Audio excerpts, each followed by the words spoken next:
Hello, everyone, and welcome to the Behind the Frames podcast. This week, we're going to be discussing a program we want to implement here at Solano Community College called the Fundamentals of Life.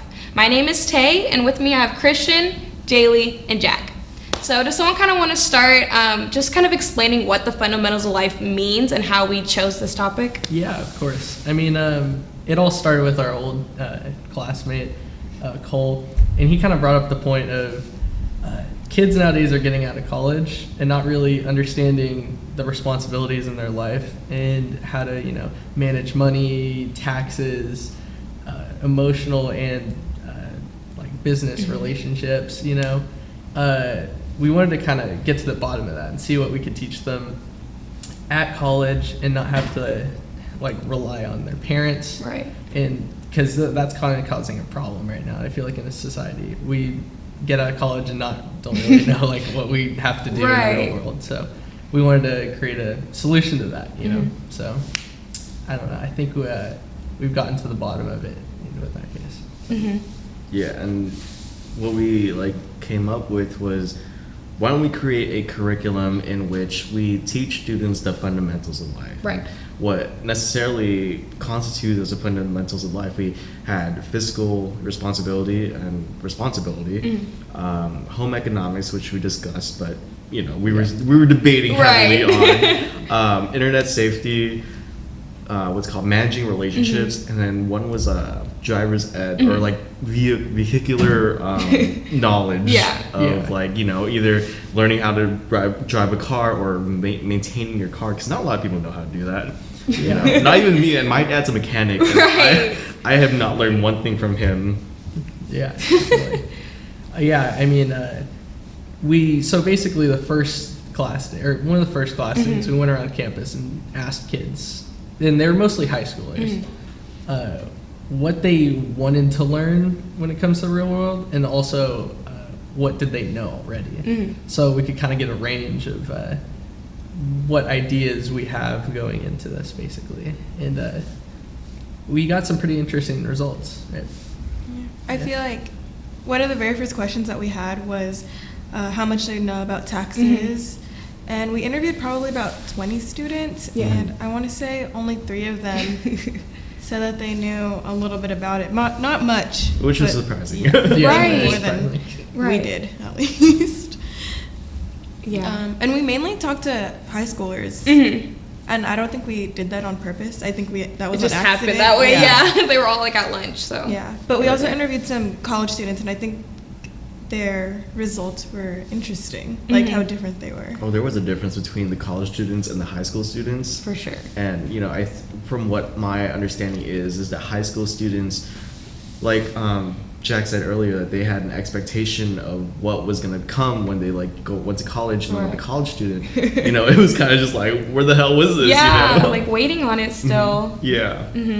Exactly. Yeah. I mean, I feel like in college, or actually in high school, they have the expectation of, I'm going to learn this in college, or my parents are going to teach me, or I'm going to figure it out, and then kids in college are wait, where was this supposed to be? And then they're graduating all of a sudden. Exactly. And you're how do I do my taxes?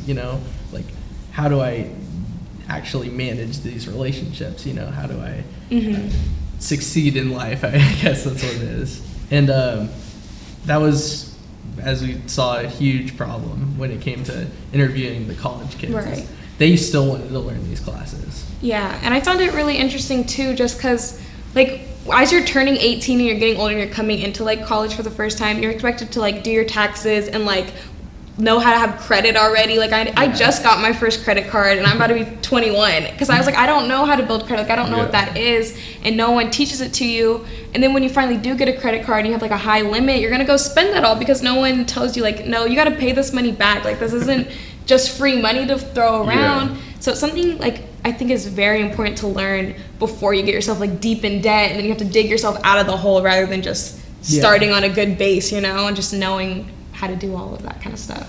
Also, with that, I feel me personally, I'm nervous to use a credit card because I'm scared I'm gonna overspend. So I feel like you have to kind of be neutral when teaching a kids how to use credit cards, because there's a lot of benefits to it. Because if you don't have credit at all, or bad credit, it can really mess up. Yeah, you your won't life. be able to do, like, you can't get a car, you won't be able to buy a house, Oh, yeah. like, there's, you can't get Definitely. loans, like, there's so many things you can't do with no credit and then with bad credit, you know? Yeah. Yeah. So, Credit is necessary for It life, and if we is. don't teach these kids how to like use their credit card Yeah. wisely, you know, there's just gonna be mountains of debt or like missed opportunities because I wish someone had told me about like what credit card, because my whole life they were just, like my mom was just like, credit cards don't even think about Right. it, like that's just Yeah. or like I was always taught that credit cards were bad.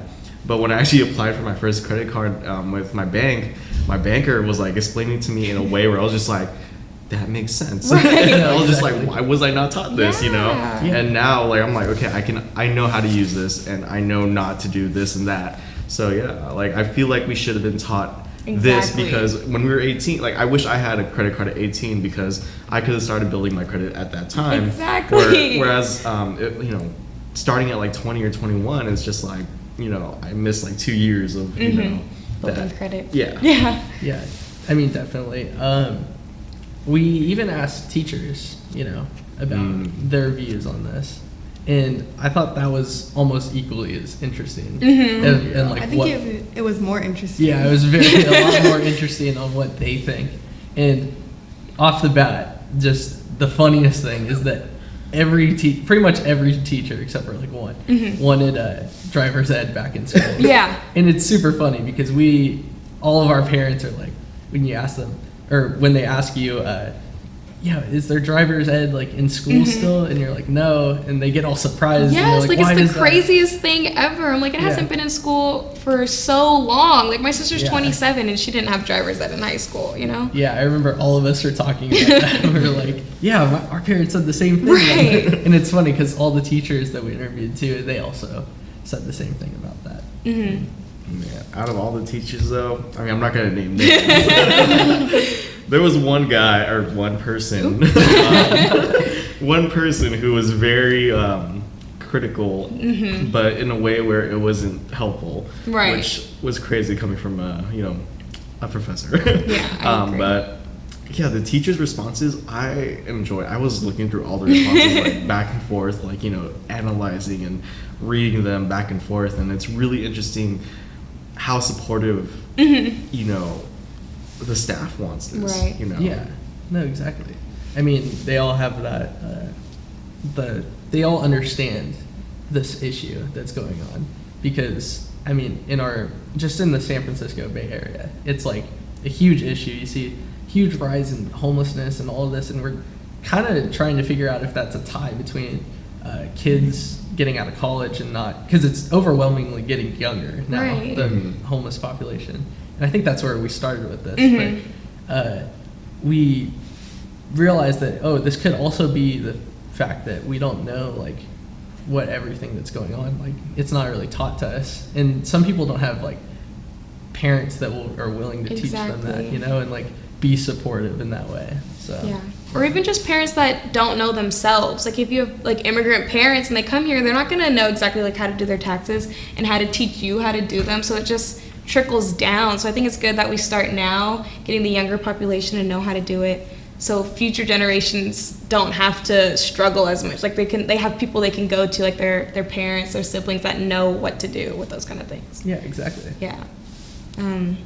I think that one of the teachers said that there's multiple classes that you can take, or you can take different classes and they kind of teach you different things within it. But I feel like there should be one class that has everything in it because Yeah. we can't take all those classes like to learn how to do it. I feel like just one class, you could do it. Right. Like we should just learn from one class. Interesting point you make there, where because there was a professor who talked about this, that about the struggle of having it all in one like consolidated program was expertise and, you know, staff, right? How many, like, are we get, like, is one person qualified to teach all of these Right. things, or, you know, how are we gonna, like, you know, put this out? And the problem with that is that if we want this program to be an actual thing, right, we're gonna have to present to the school board, like the California Community College system, or even the high school, like district level system, like how do you convince them like someone is qualified enough to like teach a program like this? Yeah. Yeah. And it's not even that too. It's also like transferable credits. Like, why would I want to take a class that basically doesn't do anything for me other than teaches me like actual skills? I mean, yeah, that's great, but it's like I could also fill that class in with something that I can transfer with or apply somewhere else. But that's part of the issue behind it is I feel like it should be something that's transferable or should be taken. I don't know if that would be high school. I mean, that would be a great time, but it's also not really a good environment to teach that. Like, kids aren't matured enough, I feel like, to take that information. One of the questions we had in the form that was sent to the teachers was if it should be a program or if it should be a course. And I think maybe it was we got about 19 responses from the teachers. 20, sorry. Oh, 20. I want to say maybe 7 of them said it should be a program, and the rest said it should be a class or an actual course. Yeah, and I think that was part of our plan too. Is if we're going to implement this, which we're trying to make it a course and figure out a way that it's accessible to everyone, but also is like inviting to take, if that makes sense. Like you gotta have people that want to take it, because otherwise it's gonna do nothing. Like, the people that we talked to were very interested in it, but we have to also pitch it in a way that is interesting. Like, you're just like, oh, here's a course on like credit. Like, they're not gonna necessarily want to do that. You want to just, I feel like we have to find a way to sell it to people, because I think it's really important. I think people will be interested. We just have to sell it the right way. Oh yeah, I mean, obviously, it's anything in life. Personally, like, if I saw that it was a transferable unit, I would have like 100% taken the course. It's gonna make you want to do it more. Yeah, but if it wasn't, like, if the units weren't transferable or like it was just a program, I don't think I would have taken it.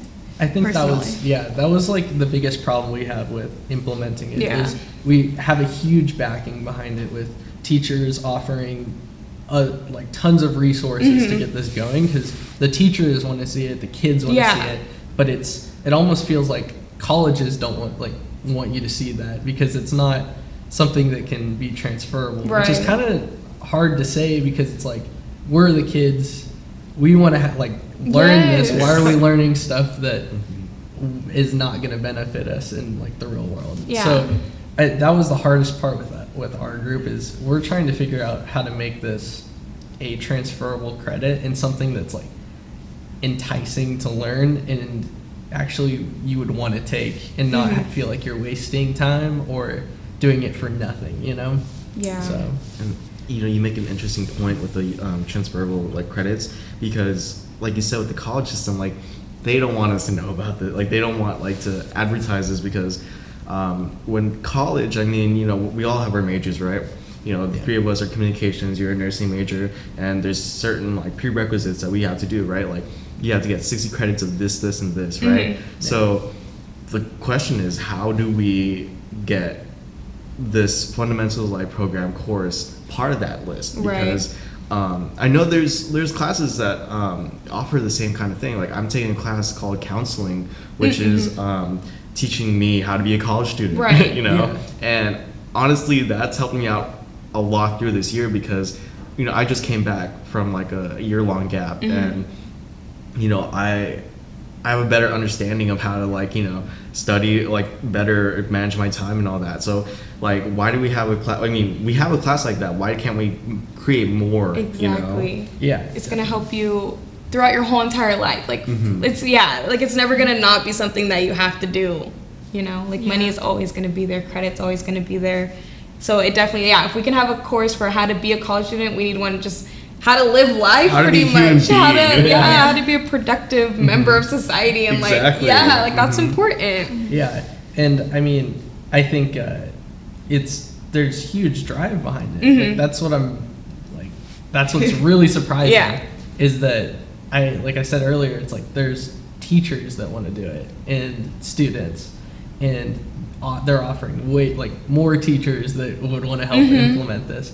And so we are thinking about creating a email to send out to the college and try to get this to be a class and figure out how that's going to be transferable. And that's, I feel like, we're at currently Yeah. with doing this. So I think it's something that's definitely, it's gonna take time. It's gonna take a lot of resources and kind of a lot of money. So it's not something that's gonna happen like overnight. But I think if we like continue talking about it and continue like having people involved, like it was really encouraging to hear all the teachers that were like, this is a great idea. Like, please let me know how I can help you. Yeah, like that felt really nice. Yeah, there's a lot of teachers that like emailed me personally because I was the one that sent out the form, and they were like, I would love to hear more about this if you want to give me a call. Yeah. And I just figured we should just send them this podcast. Yeah. yeah, And then definitely. hopefully from here they can do what they can. Yeah, it felt really great, and I hope we're able to continue this conversation, and we're able to see it in our lifetime. Hopefully, like this slowly be implemented in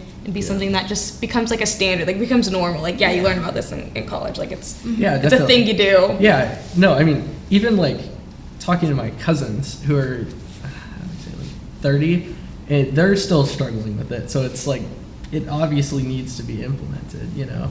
And I mean, I think it should be kind of not mandatory, but it should be pushed upon Yeah. kids, you know? Strongly encouraged. Like, like you said, it should be pushed, and a program like this, it's gonna take a really long It time. is, Like it some is. a professor once said, it was like, as appealing as this idea is right now, it's gonna take years of propositions, years of like detailed like meetings like with the board and everything, and like like you were saying, like having this conversation, pushing this idea out, at least gets the conversation rolling, because like if we chose a different time, this we would have never talked about the fundamentals of life. Yeah. And I mean, the thing that's more concerning was actually some of the responses back that were negative about it. And I think that was pretty eye-opening. Like, the guy that. Yeah. I don't know why you'd be so negative about not actually teaching kids what they want to Right. do. Like, why is there such a pushback? Yeah, on that? I think some of the things he was saying was like, we shouldn't be treating college students like children, but I don't think that this is childlike. Like, I feel like this is like adult topics and adult things. We went around asking people like around that age, 18, 19, 20, like if this is something that they wanted to learn, and they all said yes. So I don't feel like it's not something like childlike. If they don't know it, they don't know it. Like I feel like we were also kind of debating between if this should be like a college course or a high school course. I think that. And I think we kind of all agreed that it should be college because it's more relevant to us now than in high school. Yeah.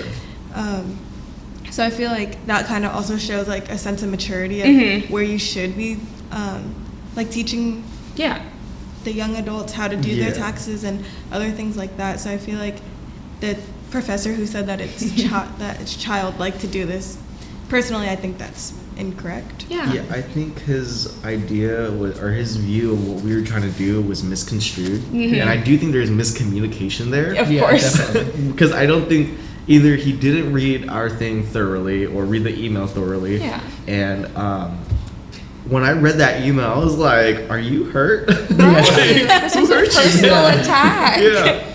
But like when when he made the point like we shouldn't be treating these kids like children, like, or these people like treating adults like children, I'm like, where are you getting this Like, idea where's the from? childness at? Yeah. And I mean, I think he could have been taking that from like home economics. Maybe, yeah, there were standpoint. certain topics But that. yeah, we did ask a little bit about home economics being taught in school. I mean, like it was kind of more of like a cooking thing that we were asking there, and I do agree with that in some ways. I mean, if you want to learn cooking, you should probably take like some type of cooking class. And there's like cooking courses Of course, that yeah. you can always take. Yeah, but- I don't think that was more of our. I think we were talking more about actually like relationships And taxes. but more relationships when it comes to home economics. Like, what's the difference between business and like personal relationships? Yeah.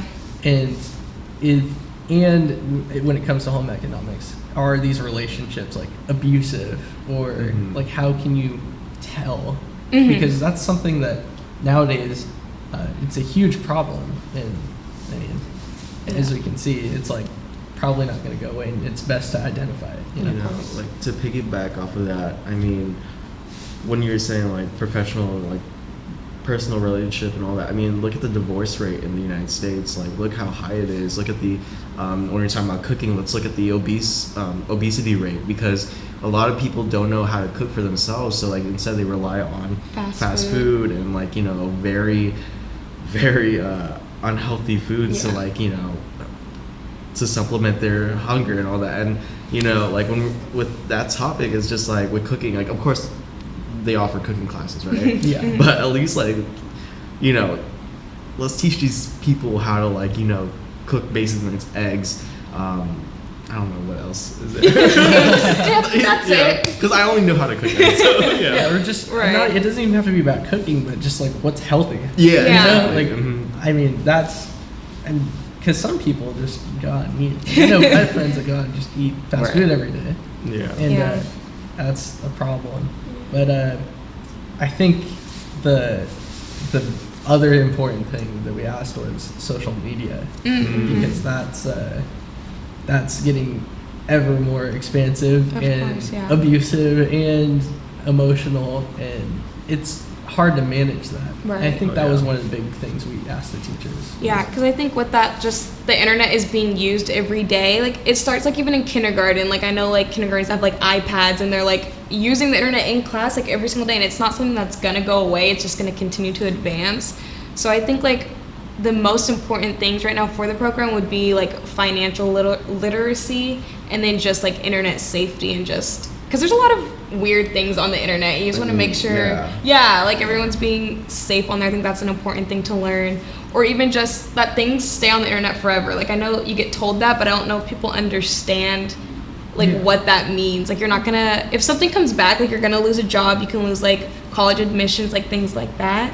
So I think that's another really, really important thing to teach people. I think in the course that we're proposing, those are like the two main things are definitely financial literacy and internet safety. Because, I mean, that we've all experienced some type of internet safety problem. Yeah. It can literally range from, like, what's this weird email to, okay, I'm being abused and like a problem. How do I deal with this? Like, what do I do? And how not to make it like worse. You know? Right. Yeah, like with internet safety, I mean, we're living in the modern age of technology where, you know, I'm sure when we were all growing up, we were like at the cusp of it, right? Yeah. So we grew up with it, but we weren't exposed to it like how, like nowadays my cousins, like who are like 10 years old, like exposed to it, you know, because, you know, I have cousins who are like, what, 6 years old, 8 years old.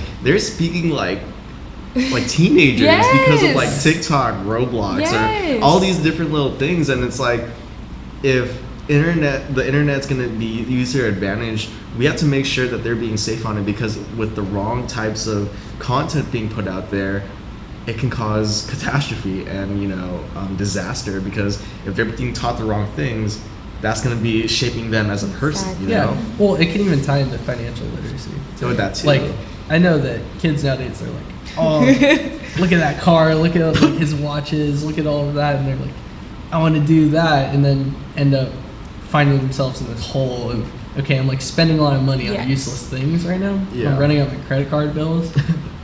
Why am I doing this? Because what am I trying to do? Make myself look better by spending my money, and then realizing I'm like losing myself in the process. Yeah, you so know? I think it all kind of ties back into that financial literacy that we were saying. I think that's like our main focus and the most important thing that we should push first, and then maybe we could implement the other kind of ideas later on into the program. Yeah, because like we said, it is going to be a long process. So I think it's better to start kind of small with one kind of thing and getting it in there, and then adding on to it as we go on. Yeah, definitely. Yes, for sure. So I think we had a really good conversation today. I'm glad we were able to get the conversation started, and hopefully we can continue to see this go on. I'm really excited to actually like continue working on it, and hopefully like we could reach out to actually some teachers and really get this started. Yeah, definitely. I mean, I think we've already established like communication with teachers. So I think that's a good step forward. And we've also talked to people that are higher up in the school and can actually see this going through, and they want to see it going through. So I think that's a huge stride forward, and And hopefully it comes along. Yeah, and hopefully we can extend this conversation beyond teachers to board members to politicians, hopefully, like local something big. politicians, because that's where it starts. And then maybe if it gets big enough, like the big guys. But also another thing too, it's like I also feel like we should reach this out to professors in like, you know, the CSU system or the UC system, because, you know, they're at a higher level, and I wonder if people at Berkeley or Davis or SAC, you know, I wonder if they want something like this, you know? Even on top of that, it's like, what about the kids? Like, the kids should know that this is the thing. Of course, because at the end of the day, like, it's affecting them. Yeah, we're the ones paying for our education. Yeah. Like, we want this. How can we get it implemented? And then also, like, part of our goal is to inform the kids that we want to do this. Like, if there's not a huge backing of kids that want to take it, then what's the point of having it?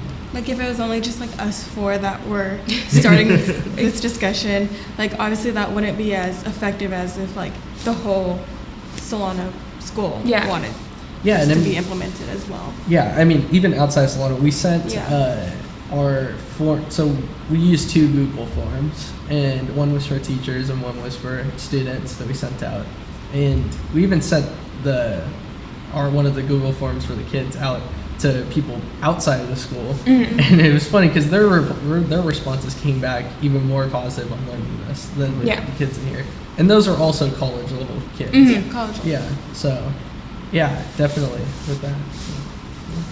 Yeah. All right. I hope you guys all learned something a little bit today about the Fundamentals of Life program. I hope you guys agree with us. We'd love to hear some feedback on it to see like where we're at and if we all are in agreement, and we can continue this conversation on.